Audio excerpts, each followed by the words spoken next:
And John was the perfect person. He's operated a business in town. The business has been here since, what, 1932? 33. 1933, and he's been operating it for more years than he wants to admit.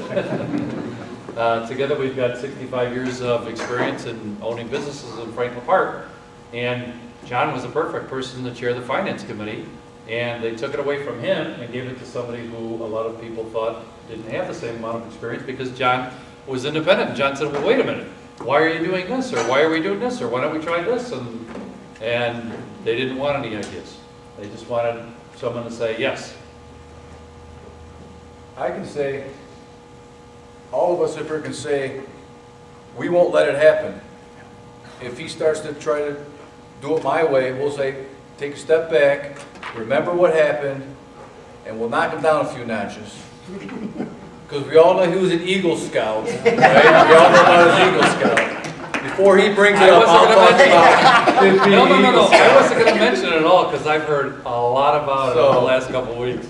We'll actually tell them, and I'll tell you right now, should that happen, we're all in there, and it should turn like that, get rid of us, I'll tell you right now. If it turns that way, You get rid of us in a heartbeat. Don't go on year after year, and if you're not happy with the administration that's in there, you don't continue it. Right.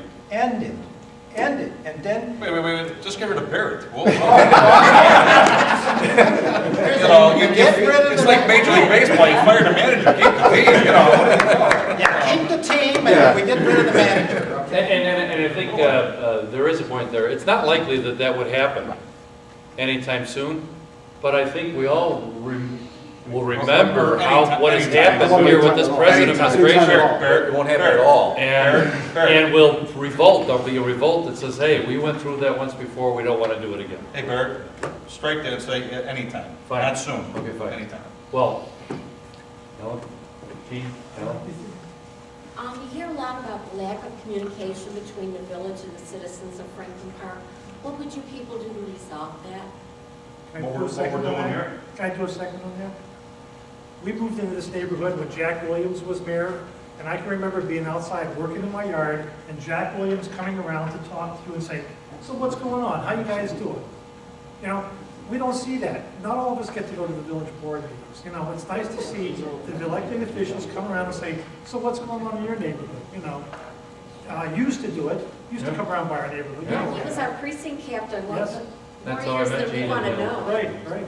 I think that that's an excellent idea. I'm going to continue to go out and knock on doors. What we were trying to think of is some way to have a community representative who represents the village, who actually goes out and knocks on a door and says, what's going on? What are you happy about? What are you sad about? What do you think we can improve? What are we doing right? What are we doing wrong? And those are the types of things. A lot of people don't know that for many years we had a O'Hare noise hotline that you could call if you were bothered late at night, 2 or 3 o'clock in the morning. You have your windows open on a cool night because you didn't want to run the air conditioner, and the planes were going over, and you had to close the windows.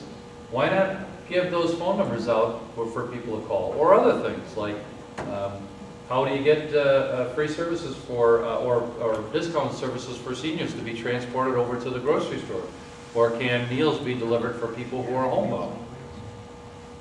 You know, those are the types of things where a community representative can knock on the door and say, hey, this is what's going on. And they're going to recognize the person because they've been there before, and they're going to know what the needs are of that person. Say, hey, have you ever thought of giving Light Family Services a call? You know, you've got a parent with a chemically or substance abuser. Light Family Services has got a lot of things going on. You have someone with autism. How about an autism network?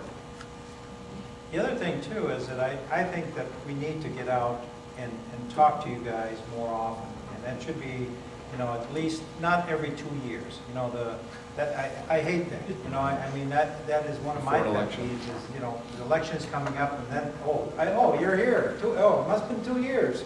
You know, that's not the way it should be. We should really, you guys need to hold us accountable. You need to hold us accountable. You know, you're running this. We're not the people running this. We're here to do your wishes, and that's one of those things that you have to say. And we want to have town hall meetings like this. This is one of the things that we want to have an informal town hall meeting and come and Good things, bad things, let's hear it so we can try to fix it. And then we'll tell you what we're experiencing on our side of the table so that, you know, you get the whole story rather than a half a story or a quarter of a story. But it's definitely, the only way you're going to rebuild Franklin Park and put it on track is to get involved, and we need everyone involved. We cannot just have small groups, you know, here and there, and that doesn't work. It's going to have to, this community has to come together. We've had problems. We have major problems here that we've got to get a handle on. And it's just, they're not going to go away. We can't say that, oh, well, you know, somebody else is going to have to work with it. No, we're going to have to take it on head on. And the only way we're going to get it is when all of you come together with us and all the boards, and we set our goals and then work those goals. That's the only way you're going to do it. John and I decided last year that every 3 months we're going to have a meeting just like this and invite everybody in and just talk. Yeah. Instead of going through that boring agenda that doesn't make sense to anybody. Have you ever seen the agenda? Have you ever gone to a village board meeting? I mean, unless you know all the trustees and you've talked to them ahead of time, you don't know what those line items are. They're voting on a whole bunch of things and you have no idea what it is. Yes, sir. I Nice have to see two you. questions. One is there any emergency communication system? Because I'm always getting call from Schiller Park that, hey, we have flooding warning and there will be the sandbag available. This I never got any phone call from the Franklin Park. Very interesting. Second question was the road. That one of trustee came to my house for this support. And I asked him that, hey, whenever I came out and I have problem of that Leyden High School road, Right. that completely out of life. He said, no, we cannot do anything because it is under state. But same road from the Edison to the Lawrence Avenue is also under state, and it is best of the road.